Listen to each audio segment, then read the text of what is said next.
C'est presque un rituel, la plupart des sportifs se concentrent principalement sur les protéines. L'alimentation ainsi que l'apport de shakers est souvent un réflexe quotidien. Bien entendu, avoir suffisamment de protéines, c'est important, mais n'oublions pas que le protéine ingéré se divise en acides aminés. Ensuite, c'est l'organisme qui va recombiner ces acides aminés pour en produire des protéines dont le corps a besoin. Chaque protéine a une forme différente. Et quel est le minéral principal qui permet de faire ça ? C'est le zinc. S'il y a un manque de zinc, il est fort probable que la moitié des protéines ingérées ne soient pas utilisées. Alors pourquoi est-ce que le zinc est le cofacteur numéro 1 de la synthèse protéique? Alors déjà, la synthèse protéique, c'est un processus plutôt complexe qui engendre les acides aminés, la gestion de l'énergie et la gestion hormonale. Mais ce n'est pas tout. Le zinc est un cofacteur, entre autres, de mTOR, évidemment, mais aussi de la testostérone, ainsi que de l'IGF-1, l'hormone de croissance, et je ne peux même pas vous les lister tous car il y en a plus de 300. Il faut vraiment voir le zinc comme une clé d'anabolisme, de construction, de multiplication, que ce soit même pour l'expression des gènes ou encore la restauration de la barrière intestinale. Alors pourquoi est-ce que la plupart des sportifs sont en manque de zinc? La première raison, c'est la consommation d'aliments protéinés appauvris en zinc. On peut penser au poulet industriel, aux œufs de poule élevés en batterie, à la whey qui ne contient pas de zinc, ou encore la viande rouge de mauvaise qualité. La deuxième raison, ce sont les antinutriments. Bien connus aujourd'hui,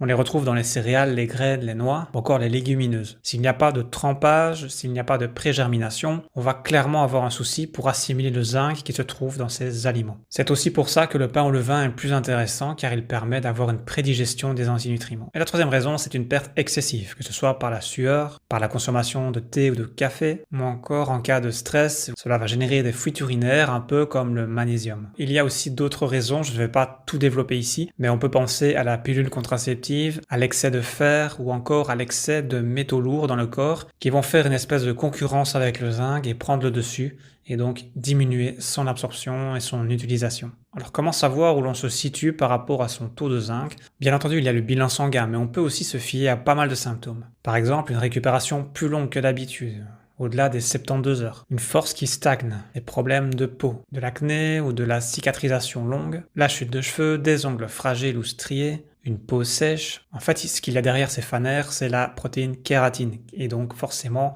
qui dit protéine dit dépendance du zinc. Une testo diminuée avec une libido impactée, ça peut aussi provenir d'un manque de zinc. En cas de faiblesse immunitaire également, si on est en manque de zinc, on va être plus sujet aux infections ORL, car le zinc permet la multiplication des globules blancs et donc la défense immunitaire. Par contre, si on est déjà infecté, si on est malade, mieux vaut ne pas se complémenter en zinc car on risque de multiplier le virus. L'intérêt, c'est vraiment d'en avoir suffisamment le reste du temps pour éviter de tomber malade ou en tous les cas, d'avoir une situation aggravante. Le manque de zinc peut aussi se refléter dans un manque d'appétit, car la protéine gustine, qui gère le goût et l'appétit, dépendra aussi du zinc. Par contre, un bon apport de zinc va avoir un impact positif. Il va nous aider à combattre les métaux lourds, à avoir un impact plutôt anti-inflammatoire, avec une protection au niveau neurologique, avec le magnésium et d'autres antioxydants. Il va même aider à déclencher le suicide cellulaire chez les cellules cancéreuses, le développement cérébral, la prévention de l'ostéoporose, bref, le zinc va vraiment agir à tous les niveaux, c'est vraiment quelque chose qu'il ne faut pas négliger. D'après les études récentes, 80% de la population serait en carence de zinc et chez les seniors, on est donc à 100%. Ensuite, selon votre âge, votre mode de vie, les besoins vont être plus ou moins augmentés. Les sportifs, les femmes enceintes, les enfants vont avoir un besoin augmenté, il va y avoir une surutilisation. Alors bien sûr, l'alimentation amène tout de même un peu de zinc. L'une des meilleures sources restent les produits de la mer, mais malheureusement, je ne peux plus les recommander étant donné leur taux de pollution. Mais on peut se tourner vers des produits animaux de qualité ou encore des graines, des noix, des céréales ou légumineuses. Cela dit, si vous décidez de vous complémenter, voici mes conseils. Prendre le complément à distance des aliments qui contiennent de l'acide phytique, mais aussi à distance du café ou du thé. Le complément lui-même ne devrait pas dépasser 2 fois la dose journalière, c'est-à-dire que la complémentation peut aller de 15 à 30 mg par jour maximum. Et bien entendu, l'idéal est d'avoir un suivi derrière pour éviter d'avoir